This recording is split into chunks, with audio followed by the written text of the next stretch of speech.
and you've done an amazing project. So let's start one by one. Let's start with the co-working spaces. I did a conference speech at an architecture conference in Mexico, where I spoke about the negative effect of open spaces, and that pre-corona, we spend majority of our lives in office spaces with lots of unbalanced noises that you're explaining, which in long term, that a lot of people actually not talking about is it has negative effect on well-being. Yeah. And what we do is that we learn to just close it, but actually is affecting us negatively. And it is a correlation between office noise and stress levels. Yeah. So I'm interested for you to tell us about your sound architecture process when you're working with co-working spaces. And please share examples. For example, what is the need, the outcome, and most importantly, once you've designed it, what is the effect of your design? But I think the first thing is that to remember that people are different.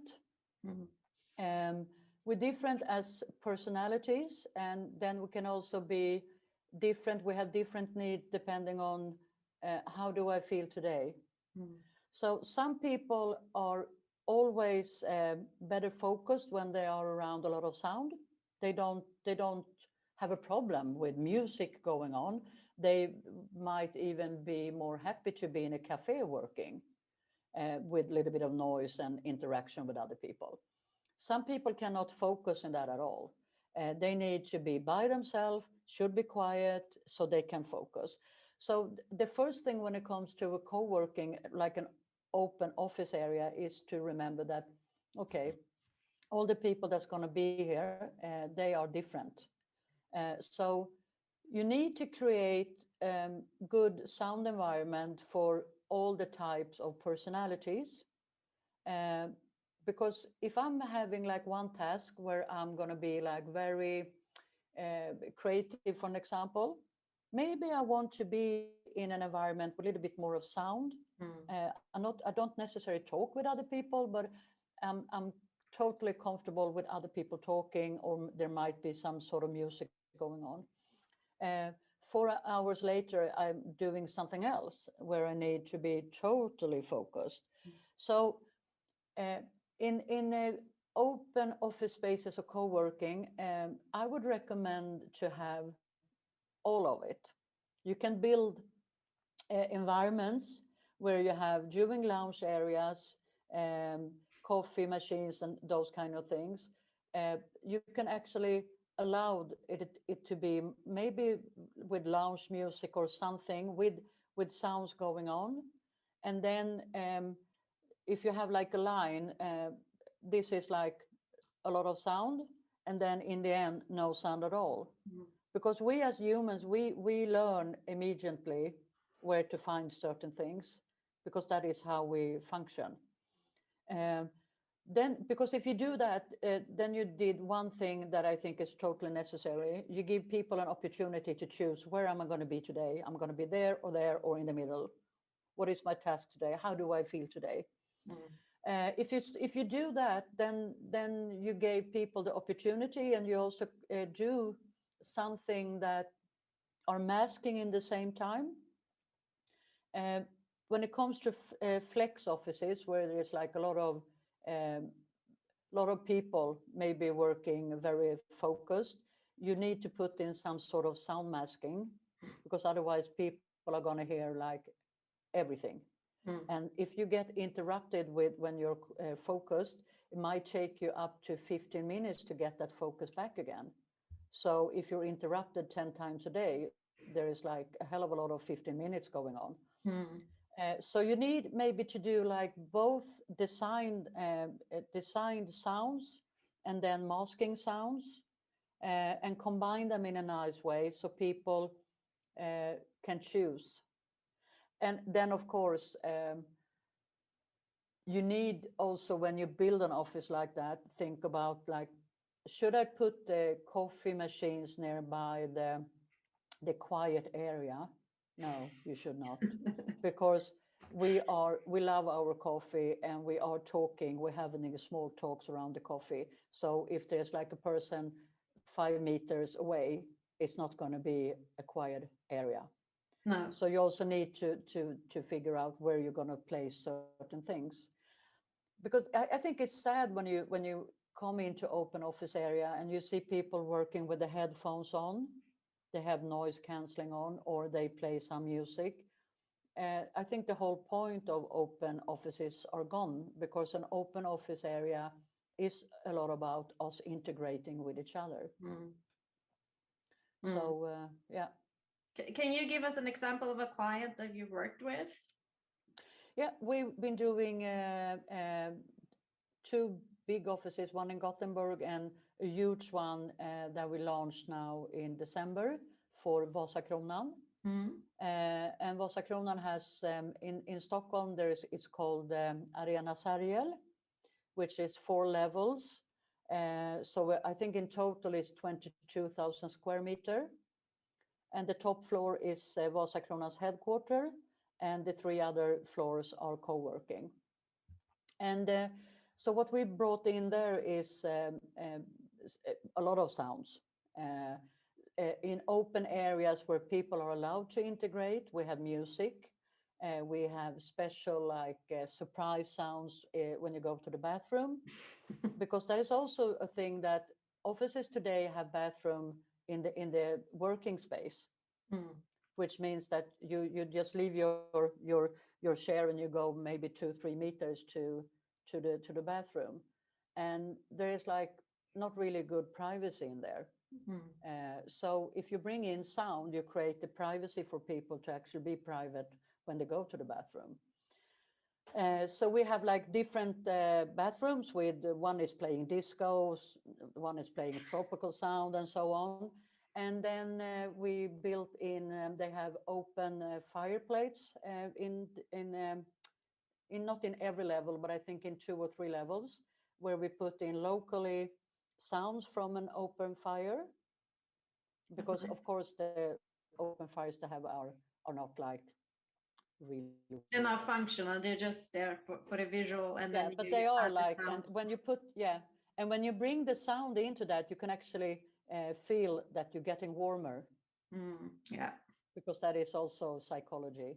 Yeah, and then we have a lot of transportation sounds in open areas. We have, there's a lot of playful sounds, but it's also a lot of function sounds. So there is soundscaping, there is sound masking, and there is sound design, and we have to bring it in together. So you shouldn't feel like, okay, I'm in a lot of sound now. Oh God, I'm in no sound at all. It has to be seamless.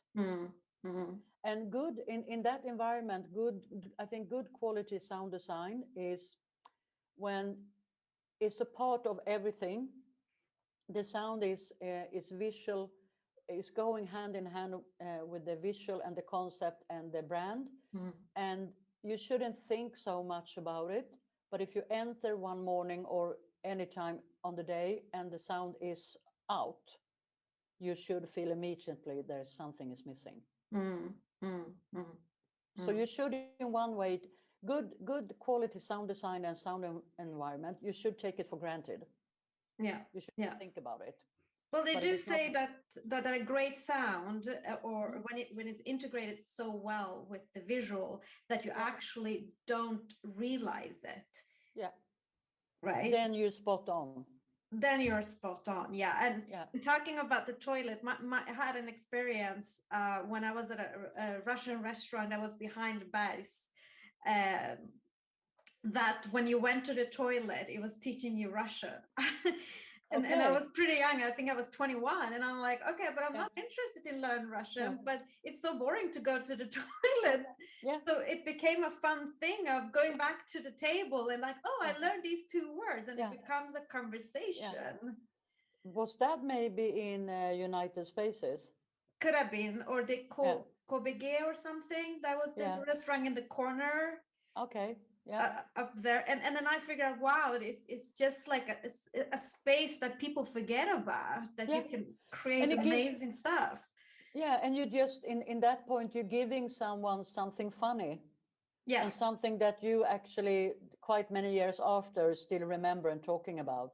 Yeah, now when I lived in Barcelona, I was at a club, and then when you go into the bathroom, there was a woman DJ there, and I never forget about it. Lovely. Yeah. So no, because with sound, I think even in an open office area, you could have playful things going on, but you need to have them quite focused on just a small area then. So in Stockholm for Vasakronan, they have like a big tassel. It's like an oversized tassel that is in an area where people are getting together, and also an area if they want to have like after work or a speech or something. It's like a really big, nice lounge area. We brought in this huge tassel. So if you want to have people's attention, you pull the tassel and there is like a sound. It's not only one, there's like, we're shuffling the sound, so you never know exactly what sound is coming. And it's just like a funny thing that make people go like, to have a good laugh, and like, why is that tassel there? Yeah, why not? Well, it brings the experience, right? It's like almost bringing the gaming, and brands can use it to create memorable experiences in their spaces. Yeah. Now I'm interested to know, with the new now, with the effect of the pandemic, when people are mostly working from home, how will offices be shaped in the future, and how can sound design help to improve this new environment? I think that when we are going back to whatever the new normal is, I think there's going to be a huge market for co-working and open offices. I think it's going to increase, and in that point, I also think it's extremely important that the owner of the office taking care of not only the sound environment, the environment in total. People don't want to be behind big screens, like hiding. I think we want to meet again. You know what I mean? We've been in our own corners working from home or whatever. We are longing to integrate, to see each other, to have those sort of meetings going on again. So in that point, I think to take care of your sound environment is going to be even more important. And I think to have the function that people can choose, like, do I want to be in a busy area, or do I want to be in a quiet area, or in between, is going to be necessary. So we will meet.